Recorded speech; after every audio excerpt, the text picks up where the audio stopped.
আসসালামু আলাইকুম। FI injector যে মোটরসাইকেলগুলো আছে, অনেকে আপনারা আমাদের কাছে মাঝে মধ্যে স্টার্ট না হওয়ার জন্য ঠেলে নিয়ে আসেন। আর আমরা বলি ইনজেক্টরের একটা প্রবলেম আছে। সকলে একটা বিষয় খেয়াল করবেন, চাবি অন করার সময় ট্যাঙ্কির মধ্যে একটা শব্দ হয়।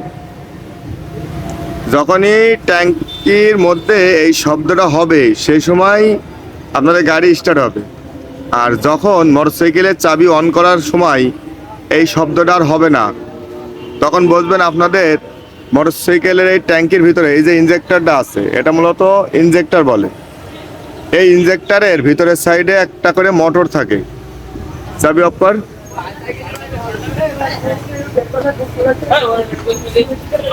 অফ। অন। এই যে অন করার সময় এই ইনজেক্টরের মোটরটা ঘোরে, আর কিছু কিছু সময় আছে মোটরটা মোটে ঘোরে না, তখন দেখবেন ট্যাঙ্কির মধ্যে আর শব্দ হবে না। এই শব্দ যখন না হয় তখন মূলত তেল সাপ্লাই হয় না। এই ইনজেক্টরের কাজ হচ্ছে এখান থেকে এই যে পাইপের মাধ্যমে এই মোটরে তেল টেনে নিয়ে এই পাইপের মাধ্যমে এই যে এফআই মেশিন আছে, এফআই মেশিনে ট্রান্সফার করে।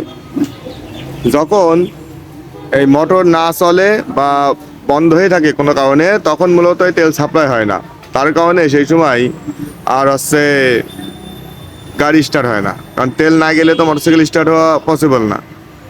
এজন্য আপনারা যারা এফআই ইঞ্জিন চালান সকলে খেয়াল রাখবেন, যখন স্টার্ট হবে না তখন চাবি অন করলে মোটরটা ঘুরছে কিনা।